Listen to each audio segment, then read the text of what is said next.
We're continuing our look at the book of Esther. And so, if you've been with us over the last number of weeks, you've been kind of along for the ride. We're in week 5, so we're going to be looking at Esther chapter 7 and 8 this morning. So you can turn there if you would like. Esther's a little book kind of in the middle of the Old Testament. And we kind of come at the end of last week to sort of the key pivoting point in the story as far as stories go. Stories tend to have a shape, and Esther is no exception. And so we're seeing how things turn. And if you've got a bulletin and you've got notes in there, you see I kind of called this sermon a reversal of fortunes, because that's what we're seeing. And I was overwhelmed as I was trying to think of examples in my own life of times when, things really reversed. I mean, it happens a lot. And, Jesus says that, many of the first will be last and the last will be first. And that is true spiritually and in the kingdom of God. But we know that just in everyday life, sometimes circumstances turn out like that, right? Sometimes, especially if it's, a person who's pushing hard to be at the front of the line, sometimes finds himself at the end of the line. And I think we're not supposed to like it, but I think we do like it when we see someone kind of get what they deserve. I don't know if you've ever seen this. I don't think I've seen it in BC. Maybe it's just an Ontario driver thing.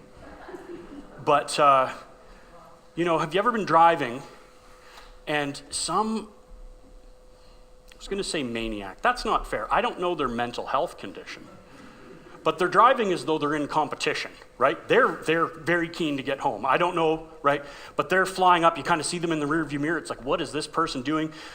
Changing lanes, swerving around. Boom, they go flying by you. And, you probably think something about that. Especially after I had kids, I was like, this person's going to get someone killed. What's this guy doing? You get kind of like afraid and frustrated, and zoom, they go. And it doesn't happen a lot. But if you've ever had the experience of someone kind of flying by you like that, and you go over the next hill or around the next bend, and where is a police officer when you need one? Right there. And who's pulled over? Speedy F1 racer there. Just, sorry, bye, right? Like, it's so hard to not be like, how does that feel? But it's like, yeah, because they deserve, it's like they were driving dangerously. It's good that they got pulled over. That's keeping everyone safe.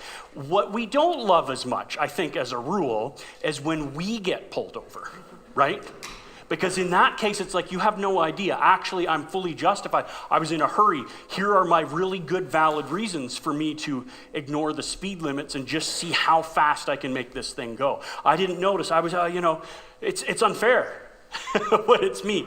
But the people driving by me on the side of the road, theoretically, if I was pulled over, they're probably going,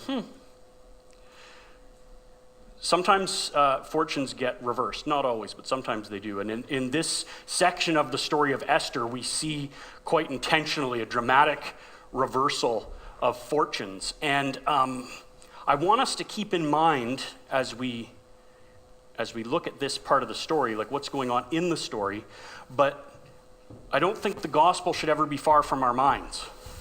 And the gospel itself and the hope that we have, the salvation that we celebrate in the gospel, also involves a pretty radical reversal of fortunes. And it involves us not getting what we deserve.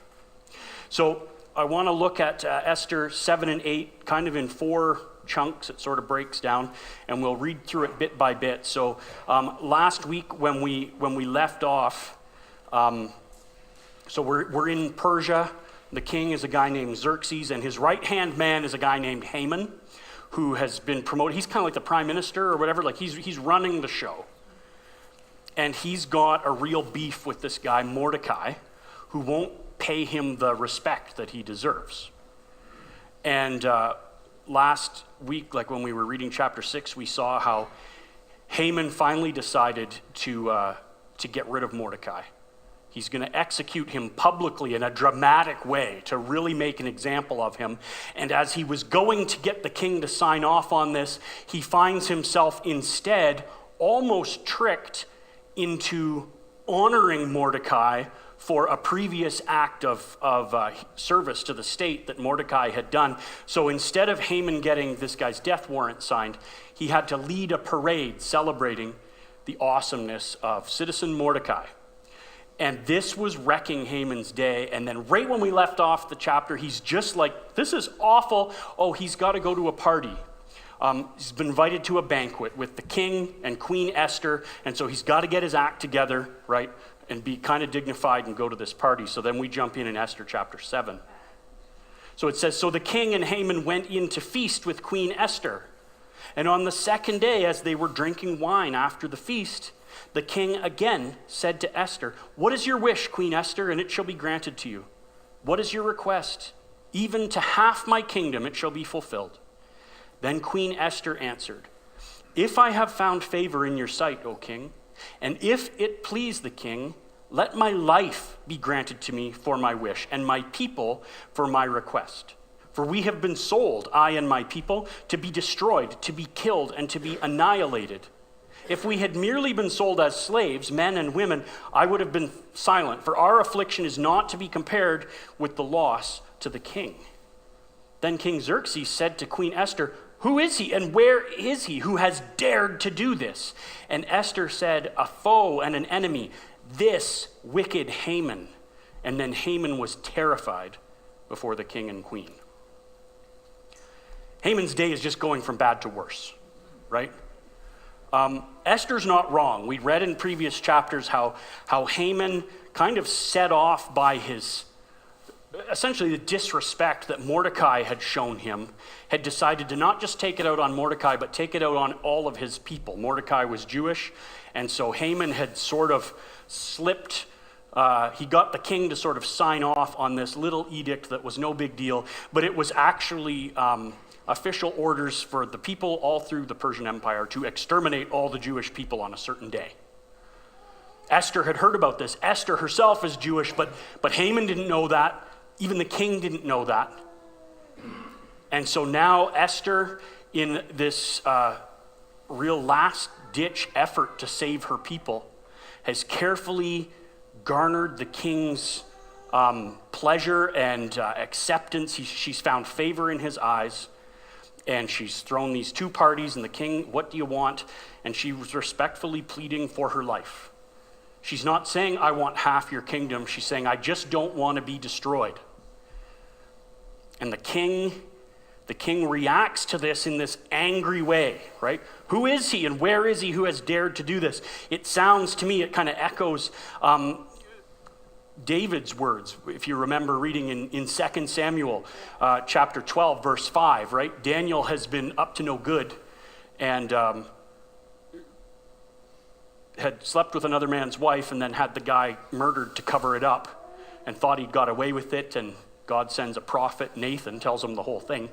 And Nathan goes in but doesn't just confront the king immediately, tells this story, right, about some guys with sheep and how the rich man, oppressed the poor man and took his sheep. And David's like, who is this? Is this a real story? This man deserves to die. He's got to pay this back. This is no good. And then Nathan's like, you are the guy in the story. And so the king is like, who has done this? Why is he so upset? Well, I think as a general rule, and Xerxes certainly manifests this, kings are very concerned with their own glory, their own splendor, their own image, and like threatening the queen is an affront to the king's honor and his manliness. He is supposed to be able to protect his whole realm, but certainly his queen is utterly untouchable. And for someone to dare say, you know what, I'm gonna take out the queen and all of her people, it sort of implies, and I'm going to do that while Xerxes watches. There's nothing he can do. And he's having none of it. Who has done this? I think he's ready to declare war on somebody. And then Esther drops the hammer. I'm wondering if the wheels in Haman's mind are turning. He's had a very big day already. And he's come to this banquet. It sort of alludes to the fact that they've been drinking a lot. I suspect there's a man who needed a drink, right? And he's like, wait a sec, who is she talking about? Because I made plans to annihilate a whole people. What are the chances? Did I miss that? And she's like, it's him, this evil Haman.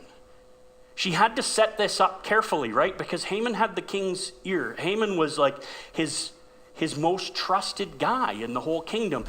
Xerxes had raised him up to basically like, I trust you, handle everything. And so this is probably not a guy who the king would just listen to slander, right? You know, he's not that good of a guy. He's not going to listen to that. It has to be framed correctly. And Esther has wisely and bravely presented this in a way that the king actually heard. And he's like furious, and Haman is terrified. So this next section, verses 7 to 10, we learn of Haman's fate. It says, and the king arose in his wrath from the wine drinking and went out into the palace garden. But Haman stayed to beg for his life from Queen Esther, for he saw that harm was determined against him by the king. And the king returned from the palace garden to the place where they were drinking wine, just as Haman was falling on the couch where Esther was. And the king said, will he even assault the queen in my presence, in my own house? As the word left the mouth of the king, they covered Haman's face. Then Harbona, one of the eunuchs in attendance on the king, said, moreover, the gallows that Haman has prepared for Mordecai, whose word saved the king, is standing at Haman's house 50 cubits high. And the king said, hang him on that. So they hanged Haman on the gallows that he had prepared for Mordecai, and then the wrath of the king abated. So Haman's like just, his descent is picking up speed here. And it's one of these like, wow, this did not go. Haman woke up this morning with a very different picture of how this day was going to go.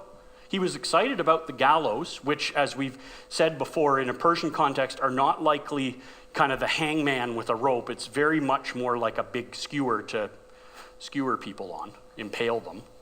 And he's like, I'm going to impale Mordecai, but I want like an ostentatiously, massively, humorously large skewer built right in front of my house so that everyone gets it. That this is what happens to the people who don't respect Haman. And he was like, it's going to be great. I'm going to get the king to sign off. I'm going to deal with Mordecai, enjoy that. Then I'm going to go to this party with the king and the queen. And when I leave for the end of the day, everything is going to be perfect in my whole world. Not exactly the way he thought. Looks like the king hears this and he stomps off into the garden, maybe figuring out what he's going to do, trying to, we don't know. He's clearly mad.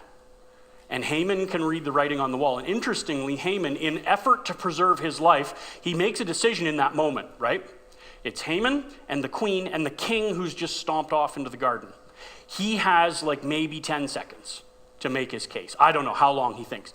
And so he's like, do I go after the king and plead with him and say, it's not what it looks like. I had no idea.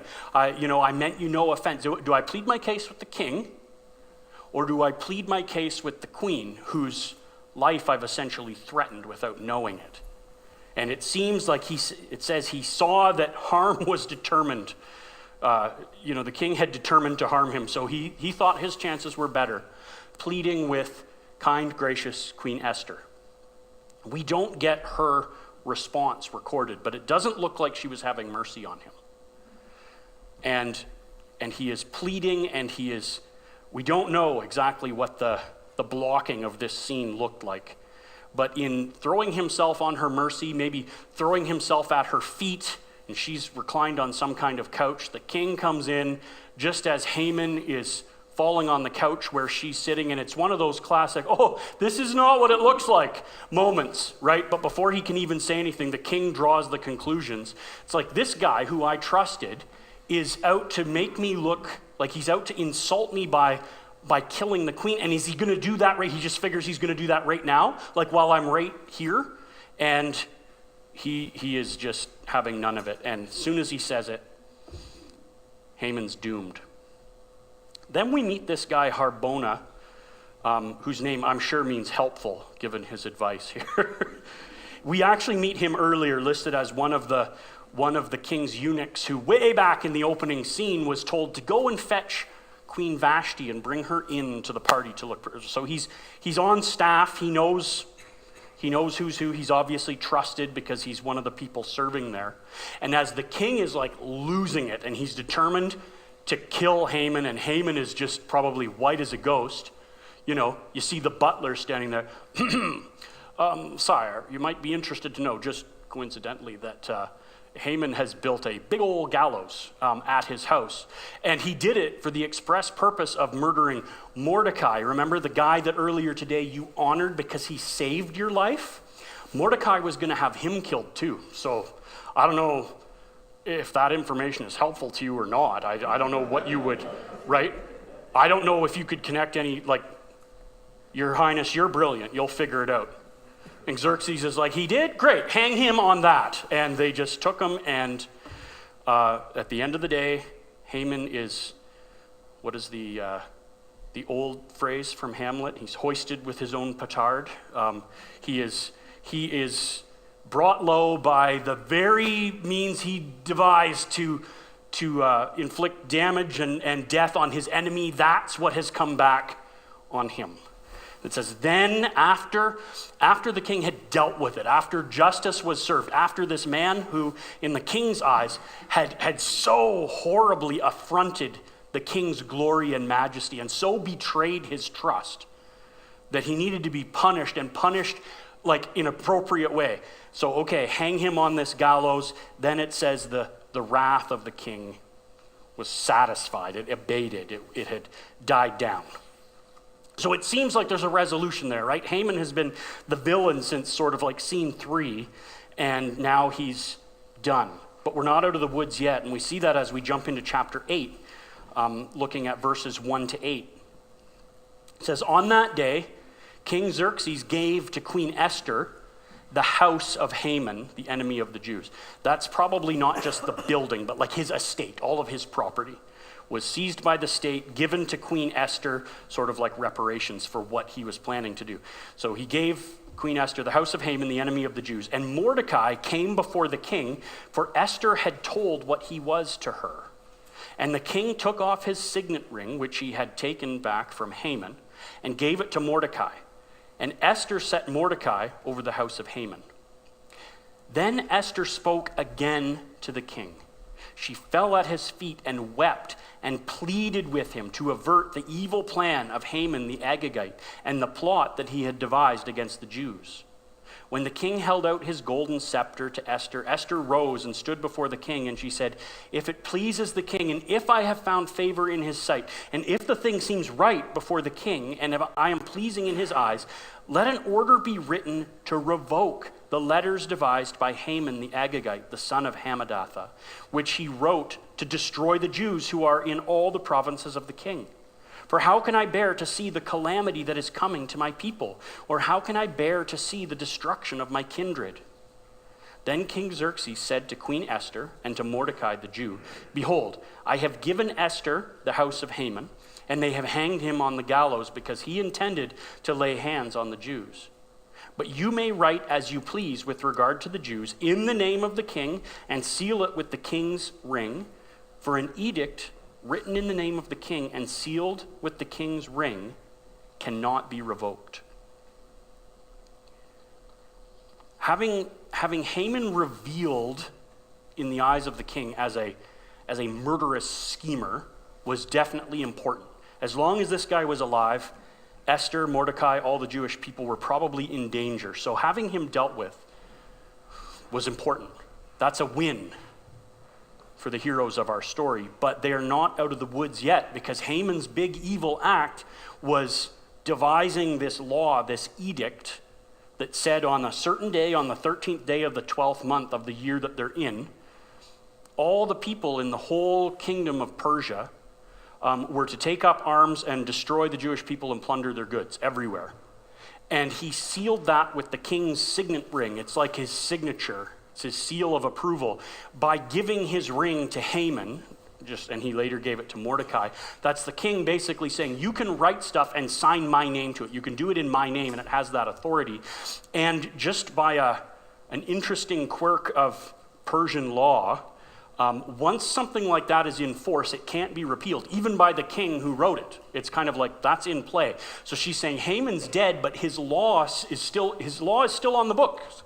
It's still, this day is coming towards the end of the year, and what are we going to do? So she appeals, please revoke the law. The king reminds her, and I think his statements here, he's showing that he is on her side, right? You found favor in my sight. Haman has been hung. I've given all of his property to you, but he says, I can't just make laws go away. Once a law exists, it's in force, and even the king can't undo it. But he gives Mordecai and Esther, but he gives Mordecai his ring, and he says, write what you think is best. Part of what we see in this section and through the rest of this chapter is the author's making it very clear that Mordecai and Haman have truly switched places. Mordecai was supposed to be on the skewer. Haman's on the skewer. And Haman was sort of the prime minister. He was the ruler of the kingdom next to Xerxes. And now Mordecai has moved into that situation. Haman had permission to write laws in the king's name. Now Mordecai has that sort of authority. And so the king says, do what you think is best and do it in my name. But he says, I can't make laws go away. I can't just pretend that law is not real. So we see in the closing section of our text today, coming to the end of chapter 8, how Mordecai saves the Jews. The heading in my Bible, and in many English translations over this section, says Esther saves the Jews. And I think she does, but Mordecai is doing some key things here. We see, jumping in at verse 9, it says, the king's scribes were summoned at that time in the 3rd month, which is the month of Sivan, on the 23rd day. And an edict was written according to all that Mordecai commanded concerning the Jews, to the satraps and the governors and the officials of all the provinces from India to Ethiopia, 127 provinces, to each province in its own script, and to each people in its own language, and also to the Jews in their script and their language. And he wrote in the name of King Xerxes and sealed it with the king's signet ring. Then he sent the letters by mounted couriers, riding on swift horses that were used in the king's service, bred from the royal stud, saying that the king allowed the Jews who were in every city to gather and defend their lives, to destroy, to kill, and to annihilate any armed force of any people or province that might attack them, children and women included, and to plunder their goods on one day throughout all the provinces of King Xerxes on the 13th day of the 12th month, which is the month of Adar. A copy of what was written was to be issued as a decree in every province, being publicly displayed to all the people, and the Jews were to be ready on that day to take vengeance on their enemies. So the couriers, mounted on their swift horses that were used in the king's service, rode out hurriedly, urged by the king's command. And the decree was issued in Susa, the citadel. Then Mordecai went out from the presence of the king in royal robes of blue and white, and with a great golden crown and a robe of fine linen and purple. And the city of Susa shouted and rejoiced. The Jews had light and gladness and joy and honor, and in every province and in every city, wherever the king's command and his edict reached, there was gladness and joy among the Jews, and a feast and a holiday. And many from the peoples of that country declared themselves Jews, for fear of the Jews had fallen on them. There are very strong parallels in this chapter, especially the first part, to what we read in chapter 3, verses 12 to 14, when it describes Haman's actions. That the scribes were summoned, and it was very, the author's very careful to repeat that, like, Mordecai was the one dictating, but they were writing it down officially in all of the different languages of the provinces, and it was all super official. In this account, the author goes into extra detail talking about the super fast horses that were sent out. But Mordecai comes up with a decree, a strategy. How can I save my people? It seems that the way the law worked in this empire, and we see hints of this in the book of Daniel as well, that like once a law is issued, it can't be appealed or taken off the books or struck down. But if you want to undo it, if you carefully word another law that basically makes it impossible or illegal to follow the first law, they sort of cancel each other out, which I think would be an exceedingly frustrating kind of system, right? Here's the new rules. On this day, you've got to do this thing. It's totally allowed. What? Yep, go and kill all of those people. Oh, okay, sure.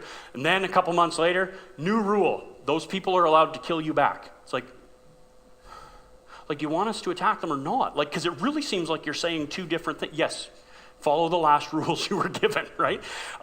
So he makes this law that is going to allow his people to protect themselves. The day is still set as the 13th day of the 12th month, which was the day that Haman chose, and we read in chapter 3 that he had done that by casting lots, or in the Persian language they were called pur, and that is how that day was determined. Interestingly, the Jewish people had a sense that this was a significant way to determine dates.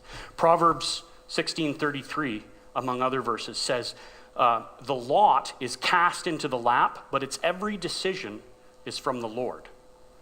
God is sovereign, even over seemingly random chance. So they're like, that is the day. That's the day that this evil's going to come. That is the day that we will set for the defense of our people. And so he writes this law and it gets sent out.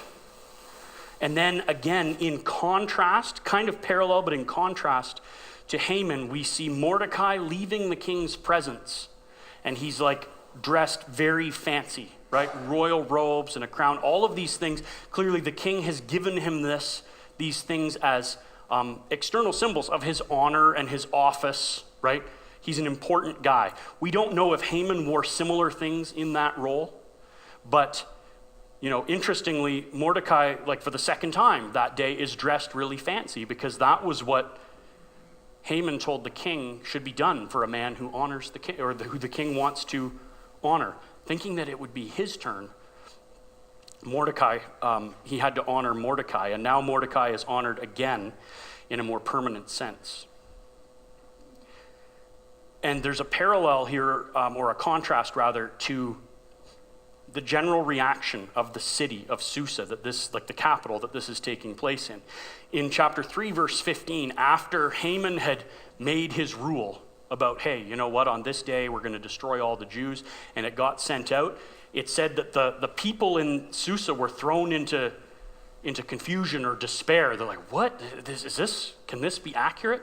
And here it says that when the people heard it, they shouted and rejoiced, and especially the Jewish people obviously they were glad and relieved.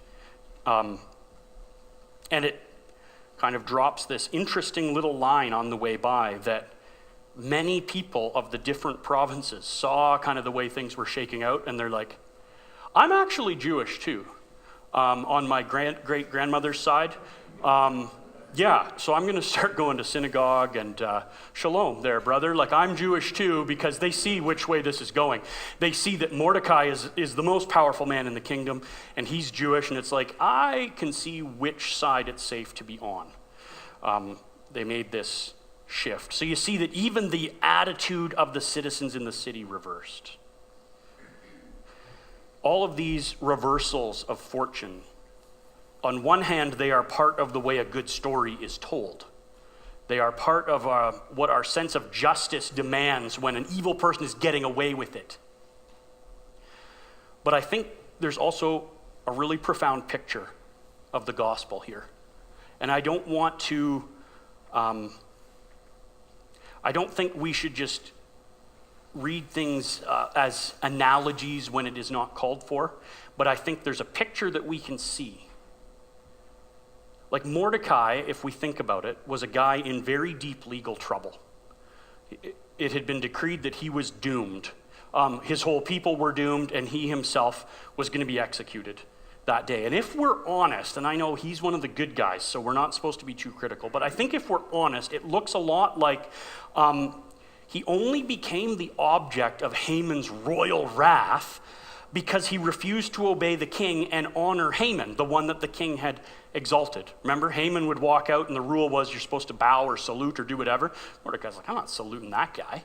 That's the only reason Haman noticed him. It's what triggered this whole thing. His stubborn refusal to bow before Haman, which was certainly justified in his own mind, resulted in him and his whole race being condemned under the law, doomed to destruction. And he was helpless to change this situation. And we see in this story that God rescued Mordecai and didn't merely save him from destruction, but then also exalted him right up to the king's right hand. And he was, and we see that there had to be a reversal, right? The person that was at the king's right hand, Haman, was hung on the tree that was prepared for Mordecai as punishment for his crimes. The gospel of Jesus Christ is good news about a radical reversal of fortunes. The Bible teaches that we're all sinners, and our main crime is our refusal to bow to God's authority. In our pride, we refuse to acknowledge the one that God has exalted. Instead, we're too good for that in our own hearts. And the righteous law of God cannot be changed. It's a common argument against the Christian faith nowadays. We're like, if God is loving, why doesn't he just essentially ignore our sins? Hey, no one's perfect, it's fine. And that feels kind and merciful, but it is not just. And in a similar way that the king of Persia can't just ignore laws, God himself in his righteousness establishes that sin earns wrath and it must be punished. And even the love and grace of Almighty God cannot change the just law of God. So what are we going to do? Well, similar to what we saw in Persia, the law can't be canceled, but an additional plan can be put in place that saves the guilty by redirecting the righteous wrath of God. Jesus left his place at God's right hand to be born as a humble human, and he died a criminal's death, publicly executed in shame, lifted up for everyone to see. This is what happens to those who ignore the law. And he took the punishment that we deserved. He hung on the tree that was prepared for you and I. And as a result, God can justly offer us not merely forgiveness, not merely, okay, you won't die, but adoption as his children. He dresses us in the righteousness of Christ, and he raises us up in him far beyond anything that we could even hope, let alone think that we deserve. Our situation is so dramatically reversed, it can spin our heads. That is the hope of the gospel.